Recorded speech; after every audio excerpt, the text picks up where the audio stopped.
जैसा कि हमने पिछले चैप्टर में पढ़ा था, हमारा चैप्टर 4 है वन, समाज और उपनिवेश। पिछले चैप्टर में हमने ये पढ़ा था कि हमें वनों की आवश्यकता क्यों है, हमें लकड़ियों की आवश्यकता क्यों है, वनों से हमें क्या क्या प्राप्त होता है। उसके बाद हमने अपना टॉपिक शुरू किया था पटरी पर स्लीपर, जिसको हमने आधा कंप्लीट कर लिया था।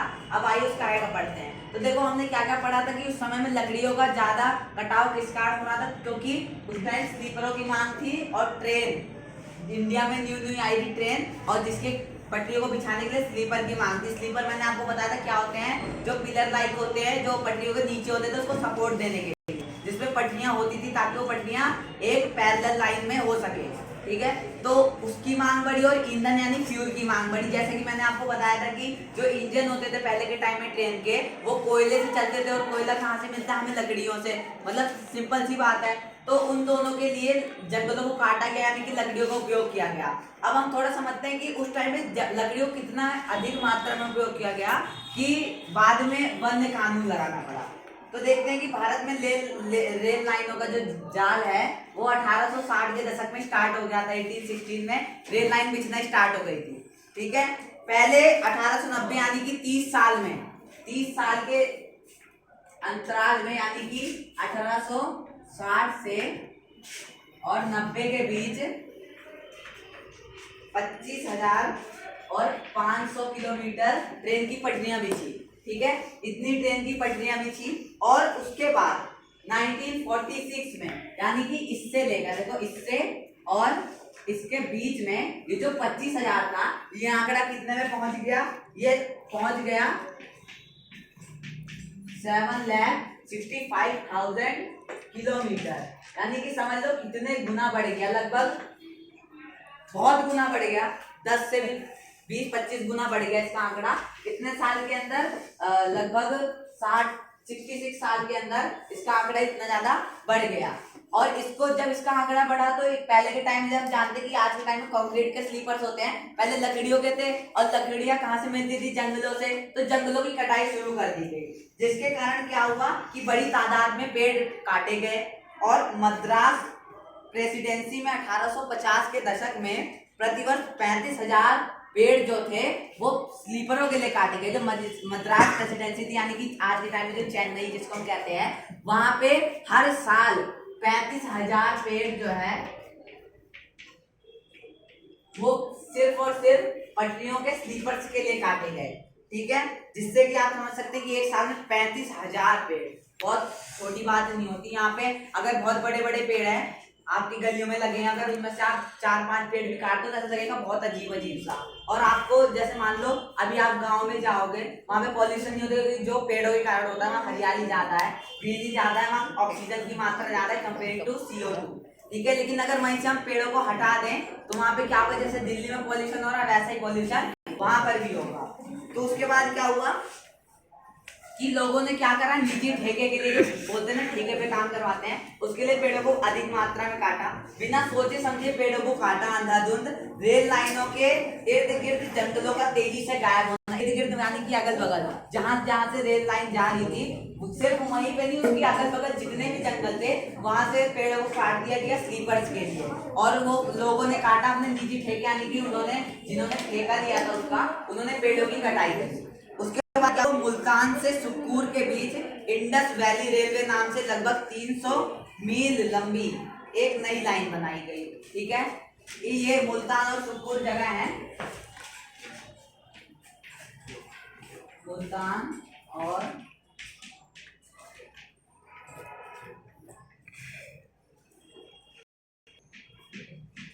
इनके बीच में कितनी 300 मील लंबी एक नई रेलवे लाइन बनाई गई। और इसमें 2,000 स्लीपर्स प्रति मील, यानी कि ये 300 मील है, तो इसमें एक जो माइल है उसमें लगभग 2,000 स्लीपर्स की आवश्यकता होगी। और 2,000 स्लीपर जो थे, स्लीपर प्रति मील, एक स्लीपर 10 फुट 10 इंच और 5 इंच, मतलब इसकी जो हमने पढ़ा है ना मैथ में, सरफेस एरिया एंड वॉल्यूम, उसमें एक क्यूबॉइड, देखो जो पिलर होता है वो क्यूबॉइड की शेप का होता है। ठीक है, क्यूबॉइड जैसे कि हम जानते हैं कुछ इस तरह,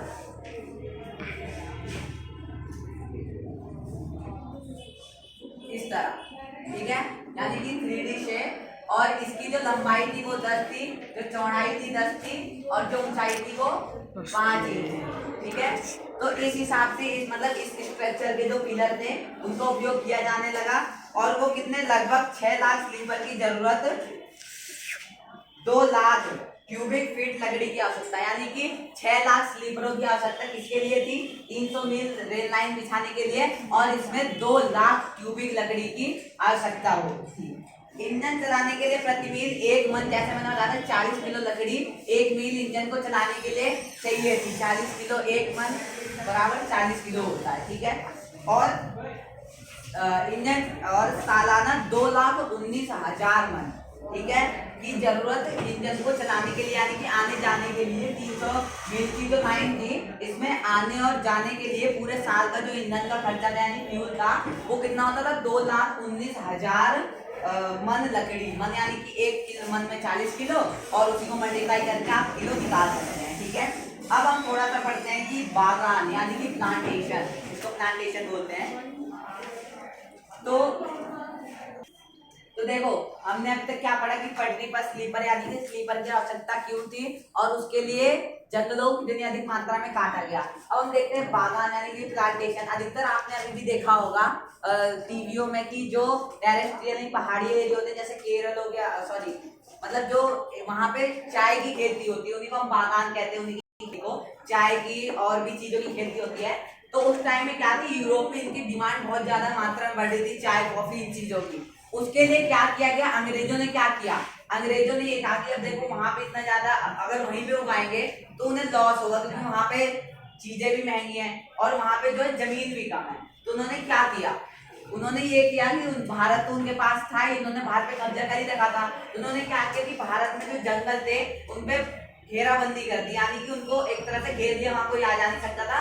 और उसके अंदर जितने भी पेड़ थे, मतलब एक सीमित मात्रा में घेर दिया, उसके अंदर जितने पेड़ थे उनको कटवा के और उनको बागान बनवा दिए। अब बागान बने और उसके क्या वो प्राकृतिक वन को साफ कर दिया गया, यानी कि सभी पेड़ पौधों को काट दिया गया। इन इलाकों को बाड़ाबंदी करके जंगलों को साफ कर दिया गया, और जिसमें क्या है बागान, यानी कि उन्होंने अपने फायदे के लिए कितने सारे पेड़ों को कटवा दिया, और उसमें क्या है बागान खोले ताकि उन्हें क्या मिल सके, पैसा मिल सके, प्रॉफिट मिल सके, और वो यहाँ पे कम लो क्वांटिटी में उगा के, लो कॉस्ट में उगा के ज्यादा क्वांटिटी, और उसको ले जाके यूरोप में सेल कर सके, वो भी हाई प्राइस पे, जिससे उनका प्रॉफिट क्या है, ज्यादा होगा कंपेयरिंग टू अदर कंट्री। मतलब अगर वो यूरोप में ही उगाते और यूरोप में ही बेचते तो उनको कम फायदा होता, लेकिन यहाँ चलिए। तो देखिए, अभी तक हमने बागान के बारे में पढ़ा कि अंग्रेजों ने क्या किया, जंगलों को साफ कर दिया, उनके एरिया पर क्या है चाय और कॉफी उगाने लगे, क्योंकि यूरोप में उसकी बहुत ज्यादा डिमांड थी, और वो उसको क्या करते थे, एक्सपोर्ट करके उसको बेचते थे यूरोप में हाई दाम में, ज्यादा मात्रा में बेचते थे, और जिससे उन्हें पैसे भी ज्यादा मिलते थे, उनका प्रॉफिट ज्यादा होता था। अब हम पढ़ेंगे कि व्यावसायिक वानिकी की शुरुआत। अब अंग्रेजों ने क्या सोचा कि उन्होंने 10 साल 20 साल बहुत मजे करे, बहुत अंधाधुंध पेड़ों की कटाई करी। अब उन्होंने क्या करा, उन्हें जंगलों की जरूरत थी। जंगलों की जरूरत क्यों थी, क्योंकि उन्हें जहाज और पटरी के स्लीपर चाहिए थे, और उन्हें ये पता चल गया था कि अगर हम ऐसे ही जंगलों को काटते रहे तो धीरे धीरे जंगल गायब हो जाएंगे। तो उन्होंने क्या करा, उनकी जो चिंता थी वो बढ़ चुकी थी, क्योंकि जंगलों की अंधाधुंध कटाई, एक कटाई तो इसीलिए क्योंकि अंग्रेज काट रहे थे, और दूसरी इसलिए क्योंकि इंडिया के लोग, मतलब दोनों तरफ से कटाई हो रही थी, जिसके कारण जंगल धीरे धीरे कम हो रहे थे। अब क्या हुआ, उन्होंने एक जर्मन विशेषज्ञ थे डाइट्रिच बैंड्रेस, उनको बुलाया। ठीक है, वो पहले महानिदेशक थे भारत के, जिन्होंने जंगलों का निरीक्षण किया था, और उन्हें इसलिए बुलाया क्योंकि तुम निरीक्षण करके बताओ कि ये जो जंगल है इसको हम अपने फायदे में कैसे ले सकते हैं, इसको कैसे हम उगा सकते हैं ताकि इसके जो मतलब इस कम ना हो जल्दी से। तो उन्होंने क्या कहा, उन्होंने कुछ सुझाव दिए डाइट्रिच बैंड्रेस के, जिनको मैं यहाँ पे लिखता हूँ। देखो क्या नाम था,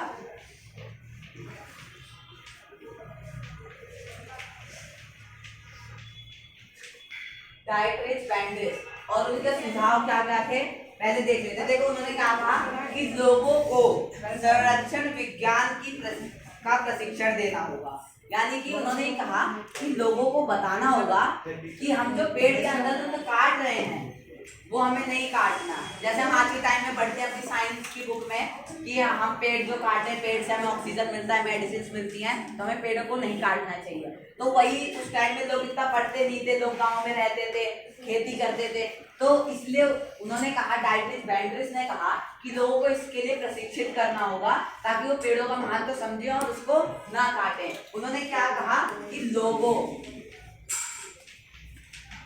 को संरक्षण के प्रति, तो देखो मैंने क्या बताया कि डायटरीज बैंड्रिस जो थे उन्होंने कुछ सुझाव दिए।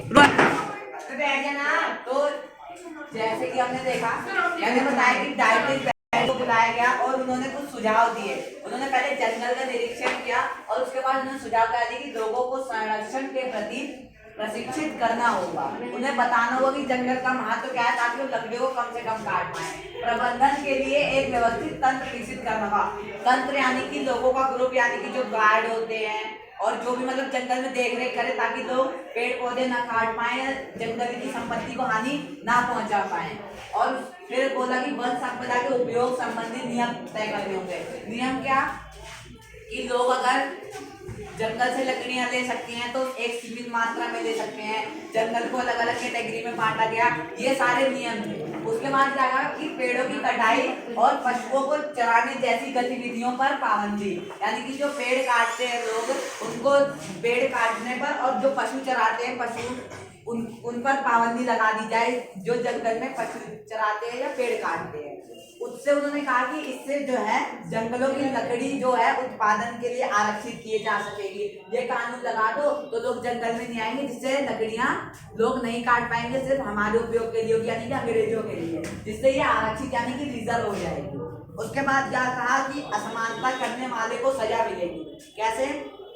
बैंड्रिस ने 1864 यानी कि 1864 में भारतीय वन सेवा की स्थापना की। 1865 के भारतीय वन अधिनियम यानी कि 1865 के भारतीय वन अधिनियम इंपीरियल फॉरेस्ट रिसर्च इंस्टीट्यूट में स्थापना 1906 में देहरादून में इसकी की गई। ठीक है। उसके बाद यहाँ जिस पद्धति की शिक्षा दी जाती थी उसे वैज्ञानिक वानिकी यानी कि साइंटिफिक फॉरेस्ट्री कहा जाता था। इसमें किस चीज की शिक्षा दी जाती थी?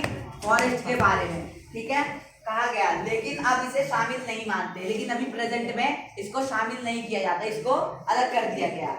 उसके बाद क्या है कि वैज्ञानिक वानिकी के नाम पर विभिन्न प्रजाति के प्राकृतिक वनों को काट डाला गया। वानिकी जो थी उसके नाम पर अलग अलग विविध यानी कि अलग अलग प्रकार के जो पेड़ पौधे थे या जंगल थे उनको काट डाला गया।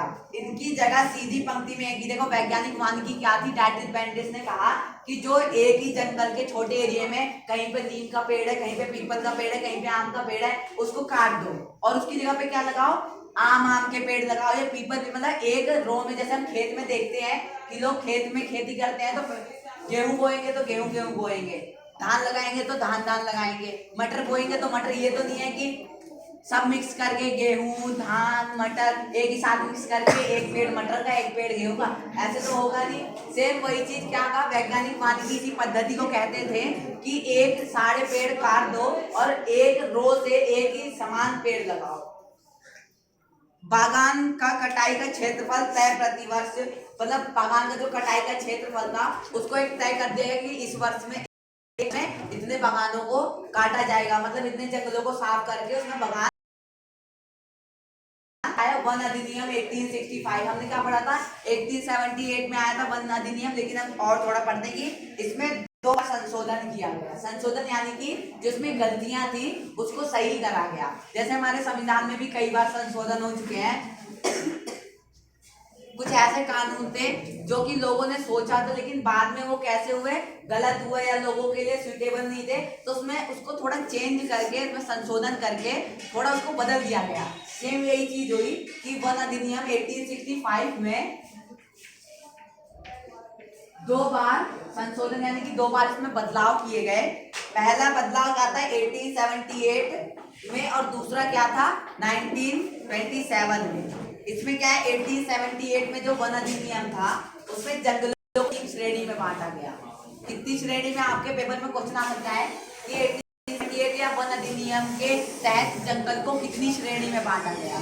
उसमें क्या था कि जंगल को 3 श्रेणी में बांटा गया। कौन कौन सी? तो देखो मैंने बताया कि 1878 में वन को 3 श्रेणी में बांटा गया, यानी कि 3 टाइप्स के वनों को बनाया गया। एक क्या था? आरक्षित, सुरक्षित और ग्रामीण। 3 प्रकार के वनों को बताया गया। क्वेश्चन आ सकता है कि वन अधिनियम के तहत, नहीं ये भी आ सकता है कि वन अधिनियम कब लागू हुआ था और उसने जंगलों को कितनी श्रेणी में बांटा गया था। या ये भी आ सकता है कि 1878 के वन अधिनियम में जंगलों को कितनी श्रेणी में बांटा गया था और वे कौन कौन से थे, उनके बारे में बताओ। तो हम ऐसे लिख सकते हैं कि ये जो आरक्षित जंगल थे इनको क्या रिजर्व करके रखा गया था। रिजर्व यानी कि ये ऐसे जंगल थे यहाँ से ना कोई ग्रामीण यानी कि यहाँ से कोई पेड़ पौधे हम खुद क्या कहते हैं हम नहीं जा सकते इसमें, ना इसमें से लकड़ियां काट सकते हैं। इनको आरक्षित करके रखा गया है, यहाँ पे ना कोई जा सकता है और ना लकड़ियां काट सकता है। बाकी के जो 2 थे ये समझ लो एक ही है। ये जो सुरक्षित और ग्रामीण थे ये दोनों एक ही समझ लो, क्योंकि ये दोनों जो जंगल थे इनमें जो गांव के लोग थे उनको कुछ हिस्सा यानी कि उनको एक सीमित मात्रा में, सीमित यानी कि एक लिमिटेड मात्रा में लकड़ियां काटने अपने पशुओं को चराने का मौका मिला। लेकिन जो आरक्षित जंगल थे ये एकदम से आरक्षित थे, इसमें कोई व्यक्ति जा नहीं सकता था। इसके कारण क्या क्या हुआ आगे पढ़ेंगे कि इससे लोग कैसे प्रभावित हुए। ठीक है, अब लोगों का जीवन इससे कैसे प्रभावित हुआ हम ये पढ़ते हैं। अच्छा देखो, अब हमने क्या देखा पिछले में कि जंगल को 3 श्रेणी में बांट दिया गया 1878 के कानून के तहत। उसमें क्या था, अब इससे पढ़ेंगे कि लोगों पर क्या असर पड़ा है, उनके जीवन को कैसे प्रभावित हुआ उनका जीवन इससे।